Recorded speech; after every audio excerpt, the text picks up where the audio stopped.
ਰਾਜ ਸਭਾ ਦੇ ਵਿੱਚ ਗਰਜੇ ਰਾਘਵ ਚੱਡਾ। ਸਬਸਿਡੀ ਤੇ ਰੇਵੜੀ ਕਲਚਰ ਨੂੰ ਲੈ ਕੇ ਘੇਰੀ ਕੇਂਦਰ ਦੀ ਸਰਕਾਰ। ਕਿਹਾ ਤੁਹਾਡੀ ਸਬਸਿਡੀ ਤਾਂ ਸਬਸਿਡੀ, ਪਰ ਸਾਡੀ ਸਬਸਿਡੀ ਰੇਵੜੀ। ਇਹ ਦੋਹਰੇ ਮਾਪਦੰਡ ਕਿਉਂ? सीएम भगवंत मान का मिशन इन्वेस्टमेंट पंजाब के तहत चेन्नई ਦੇ ਵਿੱਚ ਕਾਰੋਬਾਰੀਆਂ ਦੇ ਨਾਲ ਮੁੱਖ ਮੰਤਰੀ ਕਰ ਰਹੇ लगातार मीटिंगां। बोले पंजाब ਦੇ ਵਿੱਚ इंडस्ट्री ਦੇ ਲਈ बेहद संभावनावां।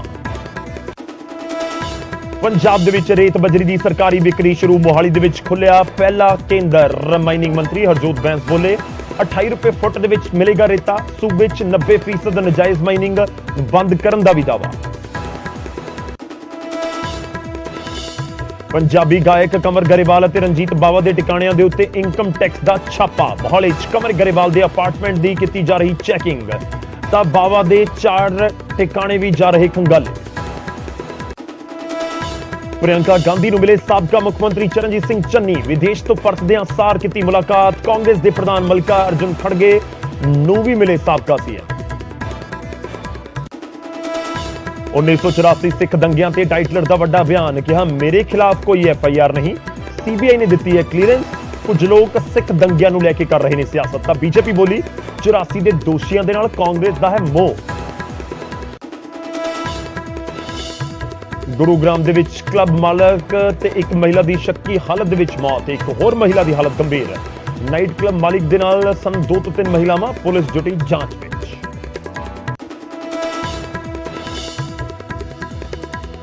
फीफा वर्ल्ड कप दे विच जियो सिनेमा ने रचिया इतिहास। 10 करोड़ तो वध लोगों ने मोबाइल से किया डाउनलोड। डिजिटल व्यूअरशिप ने टीवी नूं भी छड्डिया पिछे।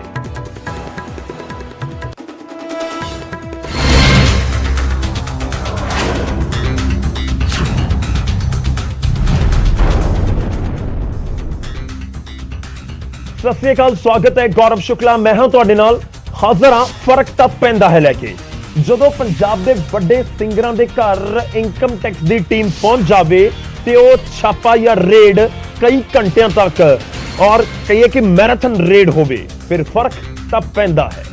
शुरुआत अज करन जा रहे हैं। सब तो पहला गल रंजीत बावा की, सब तो पहला गल कंवर गरेवाल की। जिहां पंजाब के सिंगर रंजीत बावा ते कंवर गरेवाल दे टिकाणियां दे उत्ते इनकम टैक्स ने छापा मारिया ते रंजीत बावा दे घर इनकम टैक्स विभाग की टीम पहुंच गई। इनकम टैक्स की एक टीम रंजीत बावा दे बटाला वाले घर पहुंची तो दूजी टीम मोहाली वाले घर। रेड के दौरान घर के अंदर ना किसी नूं आण दी इजाजत सी अते ना ही बाहर जाण दी। घर दे बाहर बकायदा पुलिस भी तैनात कर दी गई। पंजाबी गायक रंजीत बावा दे घर इनकम टैक्स की रेड हुई है। तस्वीरां रंजीत बावा दे घर दियां। सैक्टर 69 1553 नंबर दी रिहायश है रंजीत बावा दी, जिथे इनकम टैक्स वालों रेड की गई है। और जिन्नियां गड्डियां चारे दी चारे गड्डियां रंजीत बावा दियां इत्थे घर मौजूद है, उन्हां दी भी तलाशी लीती जा रही है। उन्हां नूं खंगालिया जा रहा है कि उन्हां दे अंदर की कुछ मौजूद है। इनकम टैक्स की टीम बावा दे घर दे उत्ते सवेरे करीब 9 बजे पहुंची। शाम करीब 4 बजे तक घर तो रिकॉर्ड खंगालदी रही। जो उन्होंने देखो उन्होंने ड्यूटी सी, जो उन्होंने अपनी ड्यूटी च प्रॉपर प्रोटोकॉल नूं फॉलो करके जो उन्होंने प्रोटोकॉल सीगा उन्होंने उहदे अकॉर्डिंग किया। जो उन्होंने पूछा सी जवाब दिते, क्योंकि जे वो गवर्नमेंट के इंप्लॉय को ड्यूटी नूं बाउंड आ ते असीं भी उन्हां दा पूरी कोऑपरेशन करनी साडी ड्यूटी बनदी है। IT की टीम बावा दे बटाला वाले घर तो कई अहम दस्तावेज लैके गई है। हालांकि इन्हां कागजां दे विच की सी इस बारे इनकम टैक्स की टीम ने कुछ नहीं दस्सिया। तो कुछ दस्तावेज जरूर ले जाती हुई नजर आई है इनकम टैक्स की टीम। हालांकि बोल कोई कुछ नहीं रहा। एक सी रंजीत बावा के घर छापे पे ने ते दूजा बड़ा नाम पंजाब की सिंगिंग इंडस्ट्री का कंवर गरेवाल। पंजाबी सिंगर कंवर गरेवाल के इत्थे भी इनकम टैक्स की टीम ने रेड की। IT की टीम सवेरे मोहाली दे विच IT की टीम सवेरे मोहाली दे विच ताज टावर्स दे विच उन्हां दे फ्लैट दे उत्ते पहुंची। इस रेड के दौरान CRPF के जवान भी पहुंचे हुए सन। खबर है कि इत्थे टीम ने काफी देर तक कंवर गरेवाल तो सवाल भी किए ने। पंजाब दे जिहड़े चाहे वो बड़े बिल्डर्स होवे, हुण जिहड़े पंजाबी सिंगर होवे, उन्हां ते किते ना किते शिकंजा जिहड़ा है, चाहे वो NIA दी असीं गल कर लीए, चाहे वो इनकम टैक्स डिपार्टमेंट दी असीं गल कर लीए, लगातार शिकंजा जिहड़ा कसिया जा रहा है। आखिर उन्हां दे डॉक्यूमेंटेशन या फिर होर जिहड़े डॉक्यूमेंट अपने कब्जे च लैके लगातार इहदे विच इन्वेस्टिगेशन कीती जा रही है कि आखिर किहड़ी-किहड़ी चीज़ां ने, किहड़े-किहड़े सोर्स ने, किस तरह दी चीज़ां ने, होर किहड़ा अर्निंग सोर्स की है। ਇਨਕਮ ਟੈਕਸ ਦੀ ਇੱਕ ਟੀਮ ਕਮਰ ਗਰੇਵਾਲ ਦੇ ਬਠਿੰਡਾ ਦੇ ਮਹਿਮਾ ਸਵਾਈ ਪਿੰਡ ਦੇ ਵਿੱਚ ਮੌਜੂਦ ਘਰ ਦੇ ਉੱਤੇ ਵੀ ਪਹੁੰਚੀ ਸੀ। ਪੰਜਾਬੀ ਸਿੰਗਰ ਕੰਵਰ ਗਰੇਵਾਲ ਦੇ ਘਰ ਦੇ ਅਸੀਂ ਬਾਹਰ ਆ, ਤੁਸੀਂ ਤਸਵੀਰਾਂ ਵੇਖ ਸਕਦੇ ਹੋ ਕਿ ਇੱਥੇ ਇਨਕਮ ਟੈਕਸ ਡਿਪਾਰਟਮੈਂਟ ਦੀ ਜਿਹੜੀ ਟੀਮ ਹੈ ਉਹ ਪਹੁੰਚੀ ਹੈ। ਸੁਬਹ ਤੋਂ ਲੈ ਕੇ ਹੁਣ ਤੱਕ ਜਿਹੜੀ ਅੰਦਰ ਹੈ ਉਹ ਜਾਂਚ ਚੱਲ ਰਹੀ ਹੈ ਕਿ ਆਖਿਰਕਾਰ ਕਿਸ ਤਰ੍ਹਾਂ ਦੀ ਇਨਕਮ ਕੰਵਰ ਗਰੇਵਾਲ ਨੂੰ ਹੈ ਤੇ ਕਿਸ ਤਰ੍ਹਾਂ ਦੇ ਜਿਹੜੇ ਸਰੋਤ ਨੇ ਉਹ ਇਸ ਦੇ ਕੋਲ ਨੇ ਔਰ ਕਿੰਨਾ ਟੈਕਸ ਹੈ ਜਿਹੜਾ ਸਰਕਾਰ ਨੂੰ ਪੇ ਕੀਤਾ ਜਾਂਦਾ ਹੈ। ਤੇ ਲੰਬੀ ਚੌੜੀ ਮੈਰਾਥਨ ਰੇਡ ਕੀਤੀ ਗਈ ਹੈ ਰਣਜੀਤ ਬਾਵਾ ਅਤੇ ਦੂਜੇ ਪਾਸੇ ਕੰਵਰ ਗਰੇਵਾਲ ਦੇ ਘਰ ਦੇ ਉੱਤੇ। ਖੈਰ ਜਦੋਂ ਰੇਡ ਕਰਨ ਪਹੁੰਚੀ ਟੀਮ ਦੇ ਕਈ ਅਧਿਕਾਰੀ ਕਈ ਘੰਟਿਆਂ ਤੱਕ ਖੰਗਾਲਦੇ ਰਹਿਣ, ਦਸਤਾਵੇਜ਼ ਤੇ ਤਲਾਸ਼ੀ ਲੈਂਦੇ ਰਹਿਣ ਘਰ ਦੀ, ਕਾਰਾਂ ਦੀ, ਫਿਰ ਫਰਕ ਤਾਂ ਪੈਂਦਾ ਹੈ। ਉਧਰ ਕੈਪਟਨ ਅਮਰਿੰਦਰ ਸਿੰਘ ਦੇ ਕਰੀਬੀ ਅਤੇ ਮੀਡੀਆ ਸਲਾਹਕਾਰ ਰਹੇ ਭਰਤਿੰਦਰ ਸਿੰਘ ਚਹਿਲ ਦੇ ਉੱਤੇ ਵੀ ਵਿਜੀਲੈਂਸ ਸੈਕਸ਼ਨ ਦੇ ਵਿੱਚ ਹੈ, ਰਡਾਰ ਦੇ ਉੱਤੇ ਹੈ ਭਰਤਿੰਦਰ ਸਿੰਘ ਚਹਿਲ। ਵਿਜੀਲੈਂਸ ਬਿਊਰੋ ਦੀ ਟੀਮ ਉਹਨਾਂ ਦੇ ਨਾਭਾ ਪਟਿਆਲਾ ਰੋਡ ਬਹੁਮੰਜ਼ਲਾ ਸ਼ਾਪਿੰਗ ਮਾਲ ਦੇ ਵਿੱਚ ਪਹੁੰਚੀ, ਜਿੱਥੇ ਜਾਂਚ ਟੀਮ ਨੇ ਕਾਫੀ ਦੇਰ ਤੱਕ ਪ੍ਰਾਪਰਟੀ ਦੇ ਨਾਲ ਜੁੜੇ ਦਸਤਾਵੇਜ਼ ਖੰਗਾਲੇ। ਭਰਤਿੰਦਰ ਚਾਹਲ ਦੇ ਸਰਹੰਦ ਰੋਡ ਦੇ ਉੱਤੇ ਬਣਾਏ ਗਏ 5 ਸਟਾਰ ਮੈਰਿਜ ਪੈਲੇਸ ਦੇ ਉੱਤੇ ਵੀ ਵਿਜੀਲੈਂਸ ਦੀ ਟੀਮ ਨੇ ਛਾਪਾ ਮਾਰਿਆ, ਪਰ ਇੱਥੇ ਤਾਲਾ ਲੱਗਿਆ ਹੋਣ ਦੀ ਵਜ੍ਹਾ ਨਾਲ ਟੀਮ ਨੂੰ ਵਾਪਸ ਪਰਤਣਾ ਪਿਆ। ਤਸਵੀਰਾਂ ਦਿਖਾ ਦਿਆਂ ਕਿ ਇਹ ਪਟਿਆਲਾ ਦਾ ਜਿਹੜਾ ਮਾਲ ਹੈਗਾ ਉਹਦੇ ਵਿੱਚ ਵਿਜੀਲੈਂਸ ਵਿਭਾਗ ਦੀ ਜਿਹੜੀ ਟੈਕਨੀਕਲ ਟੀਮ ਹੈਗੀ ਆ ਉਹਦੇ ਅਧਿਕਾਰੀ ਆਏ ਹੋਏ ਨੇ ਤੇ ਉਹਨਾਂ ਦੇ ਵੱਲੋਂ ਇਹਦੀ ਪੂਰੀ ਜਿਹੜੀ ਪੈਮਾਇਸ਼ ਹੈ ਜਾਂ ਜਿਹੜੇ ਹੋਰ ਸਰਕਾਰੀ ਦਸਤਾਵੇਜ਼ਾਂ ਦੇ ਲਈ ਜ਼ਰੂਰੀ ਜਾਣਕਾਰੀਆਂ ਹੁੰਦੀਆਂ ਨੇ ਉਹਨਾਂ ਨੂੰ ਕਵਰ ਕੀਤਾ ਜਾ ਰਿਹਾ ਹੈ। ਇੱਥੇ ਦਾ ਇਹ ਜਿਹੜਾ ਸ਼ਾਪਿੰਗ ਮਾਲ ਹੈ ਉਹਦੇ ਵਿੱਚ ਵੱਡੀ ਗਿਣਤੀ 'ਚ ਜਿਹੜੇ ਅਧਿਕਾਰੀ ਨੇ ਉਹ ਇੱਥੇ ਪਹੁੰਚੇ ਹੋਏ ਨੇ ਤੇ ਉਹਨਾਂ ਦੇ ਵੱਲੋਂ ਲਗਾਤਾਰ ਇਹ ਜਿਹੜੀ ਪੈਮਾਇਸ਼ ਹੈ ਕੀਤੀ ਜਾ ਰਹੀ ਹੈ। ਬੀਤੇ ਦਿਨੀ ਪੰਜਾਬ ਪੁਲਿਸ ਦੇ ਅਧਿਕਾਰੀ ਵੀ ਭਰਤਿੰਦਰ ਚਹਿਲ ਦੇ ਪਟਿਆਲਾ ਵਾਲੇ ਘਰ ਪਹੁੰਚੇ ਸਨ। ਹਾਲਾਂਕਿ ਇਸ ਦੌਰਾਨ ਕਿਸੇ ਤਰ੍ਹਾਂ ਦੀ ਕਾਰਵਾਈ ਤੇ ਕਿਸੇ ਅਧਿਕਾਰੀ ਦੇ ਵੱਲੋਂ ਕੁਝ ਨਹੀਂ ਕਿਹਾ ਗਿਆ ਸੀ। ਉਸ ਤੋਂ ਬਾਅਦ ਵਿਜੀਲੈਂਸ ਟੀਮ ਚਹਿਲ ਦੀਆਂ ਸਾਰੀਆਂ ਪ੍ਰਾਪਰਟੀਆਂ ਦੇ ਉੱਤੇ ਇੱਕ ਤੋਂ ਬਾਅਦ ਇੱਕ ਜਾਂਚ ਕਰ ਰਹੀ ਹੈ।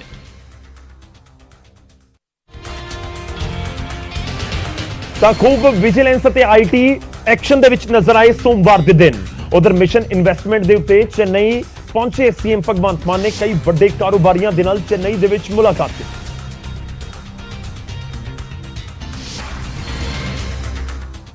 ਤੇ ਸੀਐਮ ਮਾਨ ਨੇ ਇਨਵੈਸਟ ਪੰਜਾਬ ਦੇ ਤਹਿਤ ਕਾਰੋਬਾਰੀਆਂ ਦੇ ਨਾਲ ਮੀਟਿੰਗ ਕੀਤੀ ਅਤੇ ਕਾਰੋਬਾਰੀਆਂ ਨੂੰ ਪੰਜਾਬ ਦੇ ਵਿੱਚ ਨਿਵੇਸ਼ ਕਰਨ ਦਾ ਖੁੱਲ੍ਹਾ ਸੱਦਾ ਦਿੱਤਾ। ਸੀਐਮ ਮਾਨ ਦੇ ਮੁਤਾਬਿਕ ਪੰਜਾਬ ਦੇ ਵਿੱਚ ਐਗਰੋ ਇੰਡਸਟਰੀ ਅਤੇ फूड प्रोसेसिंग ਦੇ ਲਈ ਬੇहद ਸੰਭਾਵਨਾਵਾਂ ਨੇ। हमारे एग्रो इंडस्ट्रीज में बहुत स्कोप है। हम वैसे भी पहले भी हम ट्रैक्टर्स 80% ऑफ ट्रैक्टर्स पंजाब में बनते हैं। स्वराज है, सोनालिका है, प्रीत है और लोकल कंबाइंस बनती हैं और एग्रो फार्मिंग में और मोर ओवर फूड प्रोसेसिंग में बहुत कुछ हो सकता है। हमारे यहाँ इतनी फर्टाइल लैंड है कि आप जो भी बीज दोगे वो उगेगा। ਸੀਐਮ ਨੇ ਕਿਹਾ ਕਿ ਪੰਜਾਬੀਆਂ ਦੇ ਕੋਲ ਆਈਡੀਆਜ਼ ਬਹੁਤ ਨੇ, ਬਸ ਮੌਕੇ ਦੀ ਜ਼ਰੂਰਤ ਹੈ ਅਤੇ ਨਿਸ਼ਾਨਾ ਸਾਬਕਾ ਸਰਕਾਰਾਂ ਦੇ ਉੱਤੇ ਵੀ ਸਾਧਿਆ। वैसे तो पंजाबीज के भी आइडिया, जोमेटो पंजाबी ओन करता है और ओला को पंजाबी ओन करता है, फ्लिपकार्ट को पंजाबी ओन करता है। आइडियाज़ पंजाबीज के पास बहुत हैं, लेकिन कहीं ना कहीं पहले ही सरकारों ने माहौल नहीं दिया अच्छा कि वो वहीं रहें, वहीं उनके हेड ऑफिस हों। तो हम चाहेंगे कि हेड ऑफिस भी मोहाली बने। ਸੋ ਮੁੱਖ ਮੰਤਰੀ ਦਾ ਮਿਸ਼ਨ ਇਨਵੈਸਟਮੈਂਟ ਲਗਾਤਾਰ ਜਾਰੀ ਹੈ ਤੇ ਮਕਸਦ ਸਾਫ਼ ਹੈ ਕਿ ਇੰਡਸਟਰੀ ਨੂੰ ਪੰਜਾਬ ਦੇ ਵਿੱਚ ਲੈ ਕੇ ਆਉਣਾ ਹੈ ਤੇ ਰੋਜ਼ਗਾਰ ਦੇ ਵੱਧ ਤੋਂ ਵੱਧ ਮੌਕੇ ਪੈਦਾ ਕਰਨੇ ਨੇ।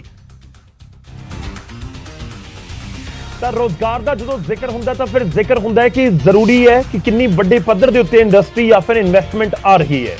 ਖੈਰ ਇਸ ਸਭ ਦੇ ਵਿਚਾਲੇ ਉਮੀਦ ਜ਼ਰੂਰ ਹੈ ਕਿ ਇਨਵੈਸਟਮੈਂਟ ਆਏਗੀ, ਜਿਹੜੇ ਨੌਜਵਾਨਾਂ ਨੂੰ ਰੋਜ਼ਗਾਰ ਮਿਲੇਗਾ ਤੇ ਜਦੋਂ ਨੌਜਵਾਨਾਂ ਨੂੰ ਰੋਜ਼ਗਾਰ ਮਿਲਣ ਦੀ ਗੱਲ ਹੋਵੇ ਤੇ ਕੋਸ਼ਿਸ਼ ਖੁਦ ਮੁੱਖ ਮੰਤਰੀ ਕਰ ਰਹੇ ਹੋਣ ਫਿਰ ਫਰਕ ਤਾਂ ਪੈਂਦਾ ਹੈ। ਹੁਣ ਅਗਲੀ ਖਬਰ ਦਾ ਰੁਖ ਕਰਦੇ ਹਾਂ। ਦੇਸ਼ ਦੀ ਸਿਆਸਤ ਦੇ ਵਿੱਚ ਇੱਕ ਵਾਰ ਮੁੜ ਤੋਂ ਰੇਵੜੀ ਕਲਚਰ ਦਾ ਜ਼ਿਕਰ ਛਿੜਿਆ ਹੈ ਤੇ ਮੁੱਦਾ ਚੁੱਕਿਆ ਗਿਆ ਹੈ ਰਾਜ ਸਭਾ ਮੈਂਬਰ ਰਾਘਵ ਚੱਡਾ ਦੇ ਵੱਲੋਂ।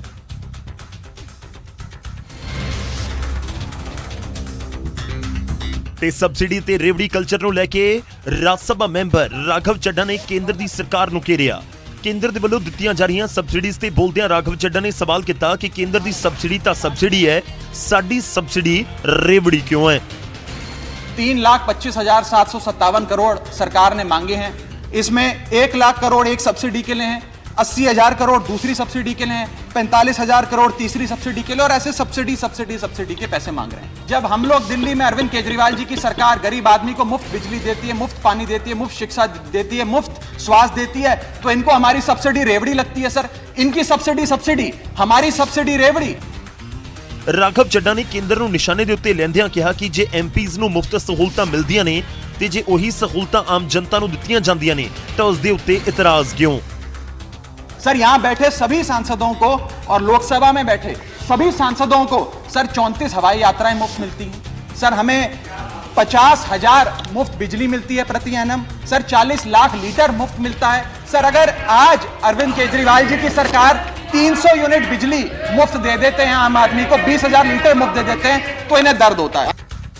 ਕੇਂਦਰੀ ਵਿੱਤ ਮੰਤਰਾਲੇ ਨੇ ਸਾਲ 2022-2023 ਦੇ ਵਿੱਚ 3,25,000 ਕਰੋੜ ਦੇ ਵਾਧੂ ਖਰਚ ਦੇ ਲਈ ਪਾਰਲੀਮੈਂਟ ਤੋਂ ਮਨਜ਼ੂਰੀ ਮੰਗੀ ਹੈ ਤੇ ਲੋਕ ਸਭਾ ਦੇ ਵਿੱਚ ਬਿੱਲ ਲਿਆਂਦਾ ਗਿਆ ਤੇ ਜਦੋਂ ਇਸ ਬਿੱਲ ਦੇ ਉੱਤੇ ਰਾਜ ਸਭਾ ਦੇ ਵਿੱਚ ਚਰਚਾ ਹੋ ਰਹੀ ਸੀ ਤਾਂ ਆਮ ਆਦਮੀ ਪਾਰਟੀ ਦੇ ਰਾਜ ਸਭਾ ਮੈਂਬਰ ਰਾਘਵ ਚੱਡਾ ਨੇ ਰੇਵੜੀ ਕਲਚਰ ਦਾ ਮੁੱਦਾ ਚੁੱਕਿਆ। ਕਿ ਰੇਵੜੀ ਕਲਚਰ ਦਾ ਜ਼ਿਕਰ ਹੋ ਰਿਹਾ, ਲੋਕਾਂ ਤੱਕ ਸਹੂਲਤਾਂ ਪਹੁੰਚਦੀਆਂ ਨੇ। ਖੈਰ, ਜੇਕਰ ਕੋਈ ਗਰੀਬ ਤਬਕੇ ਤੱਕ ਸਹੂਲਤ ਪਹੁੰਚੇ, ਉਹ ਕਿਸੇ ਵੀ ਲਹਿਜ਼ੇ ਦੇ ਵਿੱਚ ਹੋਵੇ, ਕੋਈ ਵੀ ਸਰਕਾਰ ਜਾਂ ਪੋਲੀਟੀਕਲ ਪਾਰਟੀ ਪਹੁੰਚਾਵੇ, ਫਿਰ ਫਰਕ ਤਾਂ ਪੈਂਦਾ ਹੈ। ਅੱਗੇ ਅਸੀਂ ਤੁਹਾਨੂੰ ਦਿਖਾਵਾਂਗੇ ਇੱਕ ਥਾਂ ਦੇ ਉੱਤੇ 20 ਮੁਰਗੇ ਪੁਲਿਸ ਨੇ ਆਪਣੀ ਕਸਟਡੀ ਦੇ ਵਿੱਚ ਲੈ ਲਏ ਨੇ। ਜੀ ਹਾਂ, ਇਹ 20 ਮੁਰਗੇ ਪੁਲਿਸ ਥਾਣੇ ਦੇ ਵਿੱਚ ਕਿਉਂ ਪਹੁੰਚ ਗਏ, ਕਿੱਥੋਂ ਦੀ ਇਹ ਖਬਰ ਹੈ, ਪੂਰਾ ਮਾਮਲਾ ਕੀ ਹੈ, ਦੱਸਾਂਗੇ ਥੋੜੀ ਦੇਰ ਦੇ ਵਿੱਚ। ਪਰ ਉਸ ਤੋਂ ਪਹਿਲਾਂ ਜ਼ਿਕਰ ਕਰਾਂਗੇ ਸਿਆਸੀ ਖਬਰਾਂ ਦਾ। ਜੀ ਹਾਂ, ਸਾਬਕਾ ਸੀਐਮ ਚਰਨਜੀਤ ਸਿੰਘ ਚੰਨੀ ਵਿਦੇਸ਼ ਤੋਂ ਪਰਤ ਆਏ ਨੇ ਅਤੇ ਦਿੱਲੀ ਦੇ ਵਿੱਚ ਪਾਰਟੀ ਦੇ ਵੱਡੇ ਆਗੂਆਂ ਦੇ ਨਾਲ ਚਰਨਜੀਤ ਸਿੰਘ ਚੰਨੀ ਨੇ ਮੁਲਾਕਾਤ ਕੀਤੀ।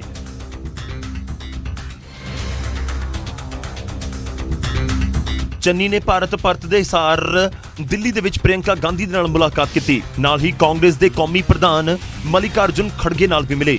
ਪੰਜਾਬ ਵਿਧਾਨ ਸਭਾ ਚੋਣਾਂ ਦੇ ਵਿੱਚ ਪਾਰਟੀ ਦੀ ਹਾਰ ਤੋਂ ਬਾਅਦ ਚੰਨੀ ਵਿਦੇਸ਼ ਚਲੇ ਗਏ ਸਨ ਅਤੇ ਇਸ ਦੌਰਾਨ ਉਹਨਾਂ ਦੇ ਅਮਰੀਕਾ, ਕੈਨੇਡਾ ਅਤੇ ਹੋਰ ਥਾਵਾਂ ਦੇ ਉੱਤੇ ਹੋਣ ਦੀਆਂ ਖਬਰਾਂ ਸਾਹਮਣੇ ਆਈਆਂ। ਪਰ ਹੁਣ ਦੇਸ਼ ਵਾਪਸੀ ਤੋਂ ਬਾਅਦ ਉਹਨਾਂ ਨੇ ਸਭ ਤੋਂ ਪਹਿਲਾਂ ਦਿੱਲੀ ਦੇ ਵਿੱਚ ਤਕਰੀਬਨ ਸਾਰੇ ਸੀਨੀਅਰ ਆਗੂਆਂ ਦੇ ਨਾਲ ਮੁਲਾਕਾਤ ਕੀਤੀ ਹੈ। पंजाब के पूर्व मुख्यमंत्री चरणजीत सिंह चन्नी भारत लौटे। आपको बता दूं कि बीते पिछले कई दिनों से चरणजीत सिंह चन्नी विदेश दौरे पे थे और उन्होंने दिल्ली में सबसे पहले प्रियंका गांधी और कांग्रेस के नए राष्ट्रीय अध्यक्ष मल्लिकार्जुन खड़गे से मुलाकात की। ये भी कयास लगाए जा रहे हैं कि चरणजीत सिंह चन्नी दोबारा राजनीति में सक्रिय नजर आएंगे। ਕਾਂਗਰਸੀ ਆਗੂ ਰਾਹੁਲ ਗਾਂਧੀ ਆਪਣੀ ਭਾਰਤ ਜੋੜੋ ਯਾਤਰਾ ਦੇ ਉੱਤੇ ਨੇ। ਅਗਲੇ ਮਹੀਨੇ ਰਾਹੁਲ ਦੀ ਭਾਰਤ ਜੋੜੋ ਯਾਤਰਾ ਪੰਜਾਬ ਦੇ ਵਿੱਚ ਐਂਟਰ ਹੋਵੇਗੀ। ਮੰਨਿਆ ਜਾ ਰਿਹਾ ਹੈ ਕਿ ਚੰਨੀ ਦੁਬਾਰਾ ਵਿਦੇਸ਼ ਨਹੀਂ ਜਾਂਦੇ ਤਾਂ ਉਹ ਵੀ ਭਾਰਤ ਜੋੜੋ ਯਾਤਰਾ ਦੇ ਵਿੱਚ ਸ਼ਾਮਲ ਹੋ ਸਕਦੇ ਨੇ।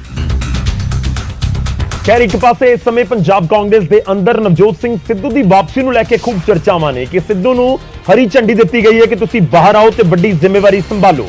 ਤੇ ਦੂਜੇ ਪਾਸੇ ਚੰਨੀ ਵਿਦੇਸ਼ ਤੋਂ ਪਰਤਦੇ ਨੇ ਤੇ ਸਿੱਧਾ ਪ੍ਰਿਯੰਕਾ ਗਾਂਧੀ ਦੇ ਨਾਲ ਮੁਲਾਕਾਤ ਕਰਦੇ ਨੇ। ਖੈਰ, ਜਦੋਂ ਮੁਲਾਕਾਤਾਂ ਹੋਣ, ਚਰਚਾਵਾਂ ਹੋਣ ਔਰ ਇਸ ਸਭ ਦੇ ਵਿਚਾਲੇ ਕਾਂਗਰਸ ਦੇ ਵਿੱਚ ਵੱਡੀਆਂ ਜ਼ਿੰਮੇਵਾਰੀਆਂ ਦਾ ਜ਼ਿਕਰ ਹੋਵੇ, ਫਿਰ ਫਰਕ ਤਾਂ ਪੈਂਦਾ ਹੈ।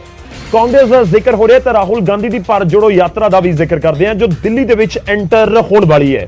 ਤੇ ਦਿੱਲੀ ਕਾਂਗਰਸ ਨੇ ਇਸ ਨੂੰ ਲੈ ਕੇ ਤਿਆਰੀ ਸ਼ੁਰੂ ਕਰ ਦਿੱਤੀ ਹੈ, ਪਰ ਤਿਆਰੀ ਵਾਲੀ ਪਹਿਲੀ ਮੀਟਿੰਗ ਦੇ ਵਿੱਚ ਹੀ ਵਿਵਾਦ ਵੀ ਛਿੜ ਗਿਆ।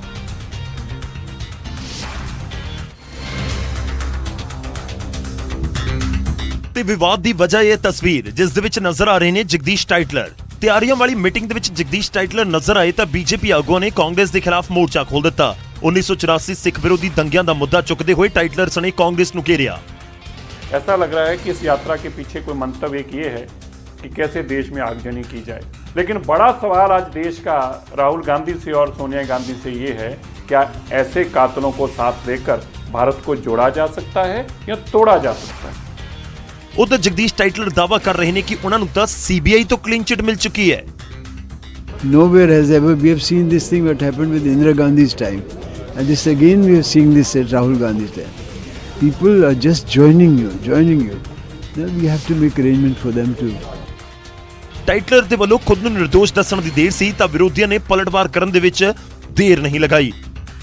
ਜਿਹੜੇ ਜਗਦੀਸ਼ ਟਾਈਟਲਰ ਨੇ 1984 ਚ ਦਰਦ ਦੀ ਪ੍ਰਕਾਸ਼ਤਾ ਦਿੱਤੀ, ਜਿਨੇ ਸਿੱਖਾਂ ਦੇ ਗਲਿਆਂ 'ਚ ਟਾਇਰ ਪਾਤੇ, ਜਿਨੇ ਗੁਰਦੁਆਰੇ ਸਾੜਤੇ, ਜਿਨੇ ਦੁਕਾਨਾਂ ਸਾੜੀਆਂ, ਉਹ ਰਾਹੁਲ ਗਾਂਧੀ ਦੇ ਸਹਿ ਯਾਤਰੀ ਬਣੇ।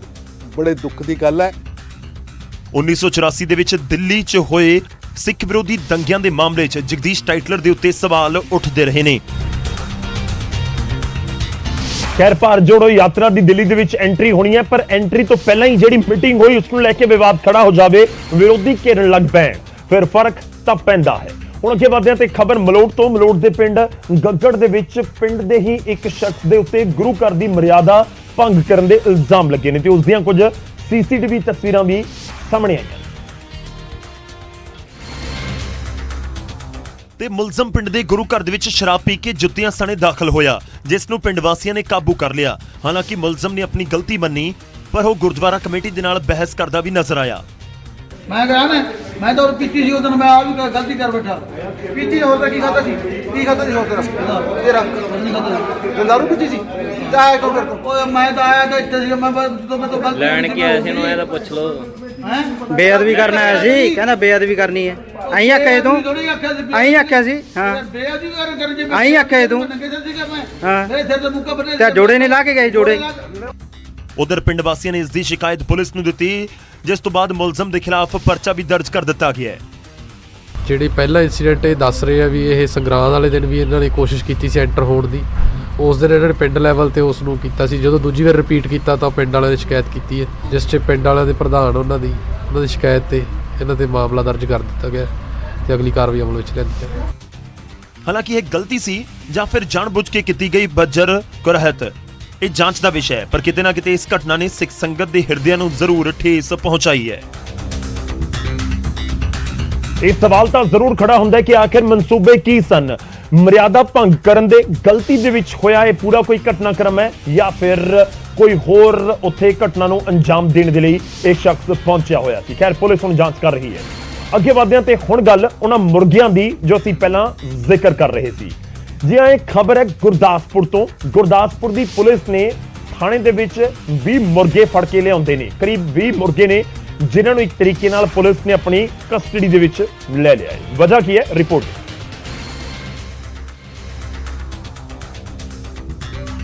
ਤੇ ਪੁਲਿਸ ਹੁਣ ਇਹਨਾਂ ਮੁਰਗਿਆਂ ਨੂੰ ਦਾਣਾ ਖਵਾਉਣ ਦੇ ਵਿੱਚ ਲੱਗੀ ਹੈ। ਦਰਅਸਲ ਇਹ ਕੁਝ ਮੁਰਗੇ ਕੁਝ ਮੁਲਜ਼ਮਾਂ ਦੇ ਵੱਲੋਂ ਸ਼ਰਤ ਲਗਾ ਕੇ ਲੜਾਈ ਕਰਵਾਉਣ ਦੇ ਲਈ ਰੱਖੇ ਗਏ ਸੀ। ਲੜਾਈ ਤੇ 2 ਤੋਂ 5 ਲੱਖ ਰੁਪਏ ਦੀ ਸ਼ਰਤ ਲਗਾਈ ਜਾਂਦੀ ਸੀ।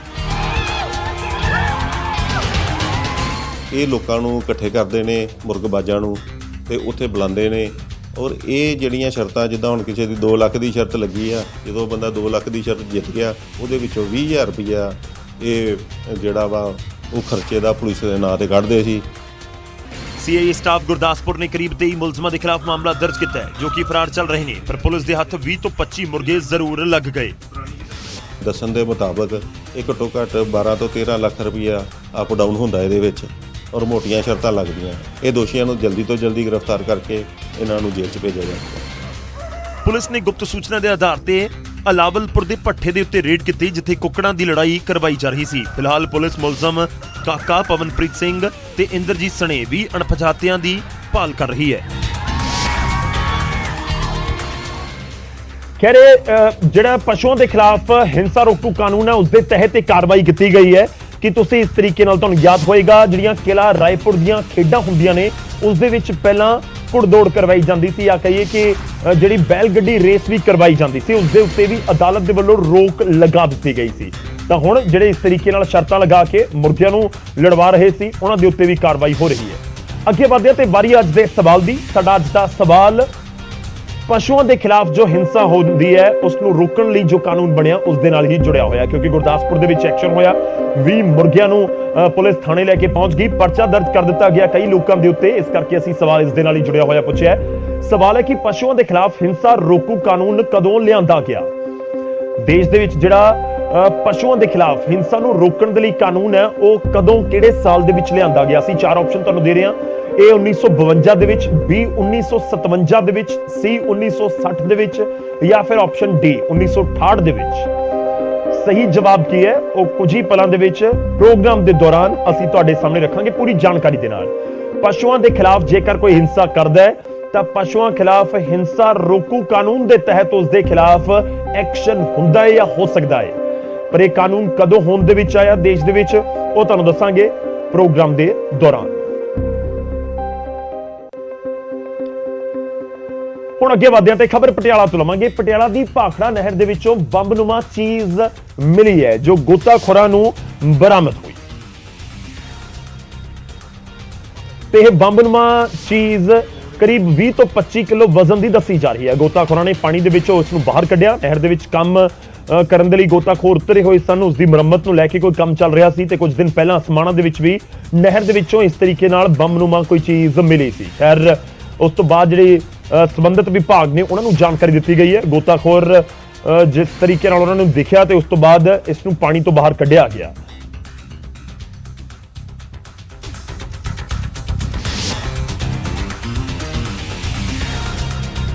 ਖੈਰ ਇਹ ਜਾਂਚ ਦਾ ਵਿਸ਼ਾ ਜ਼ਰੂਰ ਹੈ ਕਿ ਆਖਿਰ ਨਹਿਰ ਦੇ ਵਿੱਚ ਉਹ ਕਿਵੇਂ ਚਲੇ ਗਏ। ਇਹ ਬੰਬਨੁਮਾ ਚੀਜ਼ ਕੀ ਵਾਕਈ ਕੋਈ ਬੰਬ ਸੀ ਜਾਂ ਫਿਰ ਇਹ ਆਖਿਰ ਹੈ ਕੀ, ਕਿਉਂਕਿ ਸਮਾਣਾ ਤੋਂ ਵੀ ਪਹਿਲਾਂ ਇਹ ਬਰਾਮਦ ਹੋਇਆ ਕੁਝ ਇਸ ਤਰੀਕੇ ਦਾ ਹੀ ਸਮਾਨ। ਤੇ ਦੂਜੇ ਪਾਸੇ ਸਵਾਲ ਇਹ ਵੀ ਹੈ ਕਿ ਕਿੰਨਾ ਪੁਰਾਣਾ ਸੀ, ਕਿ ਕਈ ਸਾਲਾਂ ਤੋਂ ਕਿ ਪੰਜਾਬ ਦੇ ਉਸ ਕਾਲੇ ਦੌਰ ਦੇ ਦੌਰਾਨ ਇਸ ਤਰੀਕੇ ਨਾਲ ਨਹਿਰ ਦੇ ਵਿੱਚ ਸੁੱਟ ਦਿੱਤਾ ਗਿਆ ਕੁਝ, ਕਿਉਂਕਿ ਇਸ ਤਰੀਕੇ ਦੀਆਂ ਖਬਰਾਂ ਜਾਂ ਜਾਣਕਾਰੀਆਂ ਵੀ ਨਿਕਲ ਕੇ ਸਾਹਮਣੇ ਆਉਂਦੀਆਂ ਰਹੀਆਂ ਨੇ। ਅਗਲੀ ਖਬਰ ਦਾ ਰੁਖ ਕਰਦੇ ਹਾਂ। ਖਬਰ ਹੈ ਅੰਮ੍ਰਿਤਸਰ ਤੋਂ। ਅੰਮ੍ਰਿਤਸਰ ਦੇ ਵਿੱਚ ਇੱਕ ਬੇਟੇ ਦੇ ਖਿਲਾਫ ਆਪਣੇ ਹੀ ਪਿਤਾ ਨੂੰ ਕਿਡਨੈਪ ਕਰਨ ਦਾ ਮਾਮਲਾ ਦਰਜ ਕੀਤਾ ਗਿਆ। ਸ਼ਿਕਾਇਤ ਵੀ ਕਿਸੇ ਹੋਰ ਨੇ ਨਹੀਂ ਬਲਕਿ ਭਰਾ ਯਾਨੀ ਕਿ ਉਸ ਸ਼ਖਸ ਦੇ ਦੂਜੇ ਬੇਟੇ ਨੇ ਹੀ ਕੀਤੀ।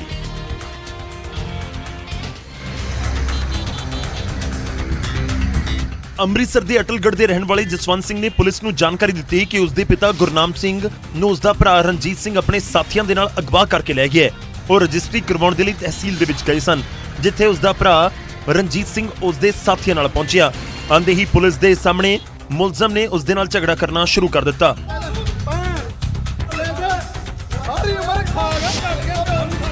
ਕਿਡਨੈਪ ਕਰਦੇ ਉਹਨਾਂ ਨੂੰ ਲੈ ਕੇ ਜਾਂਦੇ, ਜਿਹੜਾ ਪੋਤਾ ਆਪਣੇ ਪਿਓ ਨੇ ਲੈ ਕੇ ਜਾ ਰਿਹਾ ਉਹਦੀ ਵੀਡੀਓ ਆਈ ਹੈ। ਮਾਮਲਾ ਇਹਨਾਂ ਦਾ ਜ਼ਮੀਨ ਦਾ ਮਸਲਾ ਵਾ ਤੇ ਰਜਿਸਟਰੀ ਦਾ ਹੀ, ਇੱਕ ਪੁੱਤ ਦੂਜੇ ਮਤਲਬ ਕਿ ਰੋਕਦਾ ਸੀ ਉਹਨੂੰ ਕਿ ਰਜਿਸਟਰੀ ਨਹੀਂ ਕਰਨ ਦੇਣੀ। ਦੋਵੇਂ ਭਰਾਵਾਂ ਨੂੰ ਝਗੜਦੇ ਦੇਖ ਪਿਤਾ ਗੁਰਨਾਮ ਸਿੰਘ ਵਿਚਾਲੇ ਬਚਾਅ ਦੇ ਵਿੱਚ ਆ ਗਏ, ਪਰ ਰਣਜੀਤ ਸਿੰਘ ਨੇ ਉਮਰ ਦਾ ਲਿਹਾਜ਼ ਨਾ ਕਰਦੇ ਹੋਏ ਉਹਨਾਂ ਦੇ ਉੱਤੇ ਵੀ ਹਮਲਾ ਕਰ ਦਿੱਤਾ, ਜਿਸ ਤੋਂ ਬਾਅਦ ਭਰਾ ਰਣਜੀਤ ਨੇ ਪਿਤਾ ਗੁਰਨਾਮ ਸਿੰਘ ਨੂੰ ਚੁੱਕਿਆ ਅਤੇ ਉੱਥੋਂ ਚਲੇ ਗਏ। ਮੇਰੀ ਇਹਨਾਂ ਨੇ ਪੱਗ ਲਾ ਕੇ ਮੇਰੀ ਉੱਥੇ ਬਹੁਤ ਮੇਰੇ ਕੇਸਾਂ ਦੀ ਬੇਅਦਬੀ ਕੀਤੀ। ਮੇਰੀ ਦਾੜੀ ਇਹਨਾਂ ਨੇ ਪੁੱਟੀ। ਪਾਪਾ ਜੀ ਨੂੰ ਸਾਰੇ ਪੁਲਿਸ ਦੀ ਮੌਜੂਦਗੀ ਦੇ ਵਿੱਚ ਪੁਲਿਸ ਤੋਂ ਡੱਕਦੇ ਪੁਲਿਸ ਨੂੰ ਮਾਰ ਕੁੱਟ ਕੇ ਤੇ ਪਾਪਾ ਜੀ ਨੂੰ ਕਿਡਨੈਪ ਕਰਕੇ ਲੈ। ਪੁਲਿਸ ਜਾਂਚ ਦੇ ਵਿੱਚ ਸਾਹਮਣੇ ਆਇਆ ਕਿ ਦੋਵੇਂ ਭਰਾਵਾਂ ਦੇ ਵਿਚਾਲੇ ਵੰਡੀ ਗਈ ਜ਼ਮੀਨ ਨੂੰ ਲੈ ਕੇ ਤਣਾਅ ਚੱਲ ਰਿਹਾ ਹੈ। ਪਿਤਾ ਛੋਟੇ ਬੇਟੇ ਜਸਵੰਤ ਦੇ ਨਾਲ ਤਹਿਸੀਲ ਦੇ ਵਿੱਚ ਉਸ ਦੇ ਹਿੱਸੇ ਦੀ ਜ਼ਮੀਨ ਦੀ ਰਜਿਸਟਰੀ ਕਰਵਾਉਣ ਪਹੁੰਚੇ ਸਨ, ਜਿੱਥੇ ਪੂਰਾ ਹੰਗਾਮਾ ਹੋਇਆ।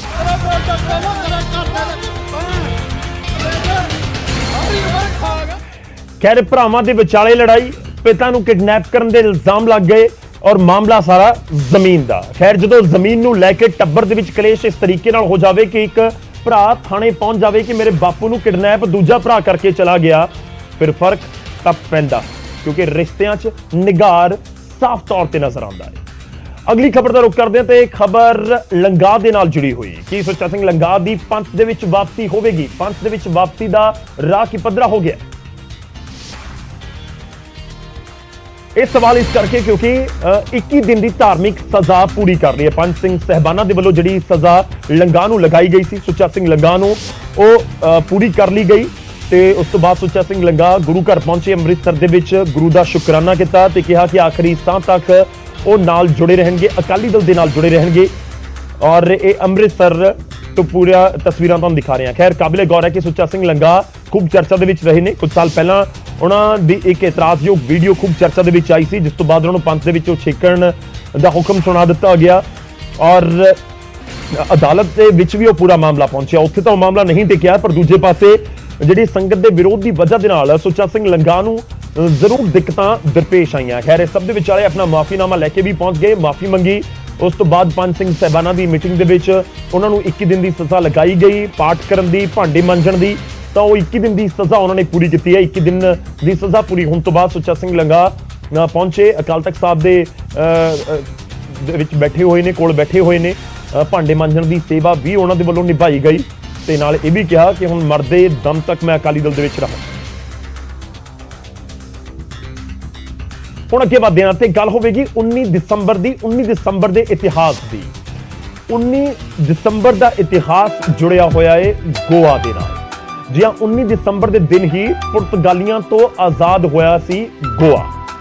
ਅੱਜ ਕੱਲ ਗੋਆ ਜਾਣ ਦਾ ਬਹੁਤ ਕ੍ਰੇਜ਼ ਹੈ, ਪਰ ਉਸ ਦੇ ਨਾਲ ਜੁੜਿਆ ਹੋਇਆ ਇਤਿਹਾਸ ਤੁਹਾਨੂੰ ਦੱਸ ਰਹੇ ਹਾਂ। 19 ਦਸੰਬਰ 1961 ਨੂੰ ਭਾਰਤੀ ਫੌਜ ਨੇ ਆਪਰੇਸ਼ਨ ਵਿਜੇ ਮੁਹਿੰਮ ਸ਼ੁਰੂ ਕਰਕੇ ਗੋਆ, ਦਮਨ ਅਤੇ ਦੀਵ ਨੂੰ ਪੁਰਤਗਾਲੀਆਂ ਦੇ ਸ਼ਾਸਨ ਤੋਂ ਮੁਕਤ ਕਰਵਾਇਆ ਸੀ। ਭਾਰਤ ਸਰਕਾਰ ਦੇ ਹੁਕਮਾਂ ਤੋਂ ਬਾਅਦ ਭਾਰਤੀ ਫੌਜ ਨੇ ਇੱਥੇ ਆਪਰੇਸ਼ਨ ਸ਼ੁਰੂ ਕੀਤਾ ਸੀ। ਮੰਨਿਆ ਜਾਂਦਾ ਹੈ ਕਿ 16ਵੀਂ ਸ਼ਤਾਬਦੀ ਵਿੱਚ ਪੁਰਤਗਾਲੀ ਇੱਥੇ ਖੋਜ ਦੇ ਮਕਸਦ ਦੇ ਨਾਲ ਆਏ ਸੀ, ਜਿਸ ਤੋਂ ਬਾਅਦ ਉਹਨਾਂ ਨੇ ਗੋਆ ਦੇ ਉੱਤੇ ਕਬਜ਼ਾ ਹੀ ਕਰ ਲਿਆ। ਤਕਰੀਬਨ 450 ਸਾਲ ਤੱਕ ਪੁਰਤਗਾਲੀਆਂ ਨੇ ਗੋਆ ਦੇ ਉੱਤੇ ਰਾਜ ਕੀਤਾ ਤੇ ਉਸ ਤੋਂ ਬਾਅਦ ਜਦੋਂ ਭਾਰਤ ਆਜ਼ਾਦ ਹੋਇਆ ਤਾਂ ਫਿਰ ਬਹੁਤ ਸਾਰੀਆਂ ਐਸੀਆਂ ਥਾਵਾਂ ਸੀ ਜਿਹੜੀਆਂ ਬਾਅਦ ਦੇ ਵਿੱਚ ਯਾਨੀ ਕਿ 1947 ਤੋਂ ਬਾਅਦ ਦੇਸ਼ ਦੇ ਵਿੱਚ ਸ਼ਾਮਲ ਹੋਈਆਂ ਤੇ ਉਹਨਾਂ ਦੇ ਵਿੱਚ ਇੱਕ ਗੋਆ ਵੀ ਹੈ, ਕਿਉਂਕਿ 1961 ਤੱਕ 19 ਦਸੰਬਰ 1961 ਤੱਕ ਗੋਆ ਦੇ ਉੱਤੇ ਪੁਰਤਗਾਲੀਆਂ ਦਾ ਕਬਜ਼ਾ ਸੀ। ਪੁਰਤਗਾਲੀਆਂ ਨੂੰ ਭਾਰਤੀ ਫੌਜ ਨੇ ਬਾਹਰ ਕੀਤਾ ਤੇ ਫਿਰ ਗੋਆ ਤੇ ਦਮਨ ਤੇ ਦੀਵ ਨੂੰ ਭਾਰਤ ਦੇ ਵਿੱਚ ਅਫੀਸ਼ੀਅਲ ਤੌਰ ਤੇ ਮਿਲਾ ਦਿੱਤਾ। ਫਰਕ ਤਾਂ ਪੈਂਦਾ ਦੇ ਵਿੱਚ ਵੇਲਾ ਹੋ ਚਲਾ ਇੱਕ ਬਹੁਤ ਛੋਟੇ ਜਿਹੇ ਬ੍ਰੇਕ ਦਾ। ਬ੍ਰੇਕ ਤੋਂ ਬਾਅਦ ਵਾਪਸ ਆਵਾਂਗੇ ਕੁਝ ਹੋਰ ਖਬਰਾਂ ਦੇ ਨਾਲ। ਤੁਸੀਂ ਜੁੜੇ ਰਹੋ ਨਿਊਜ਼ 18 ਪੰਜਾਬ ਹਰਿਆਣਾ ਦੇ ਨਾਲ।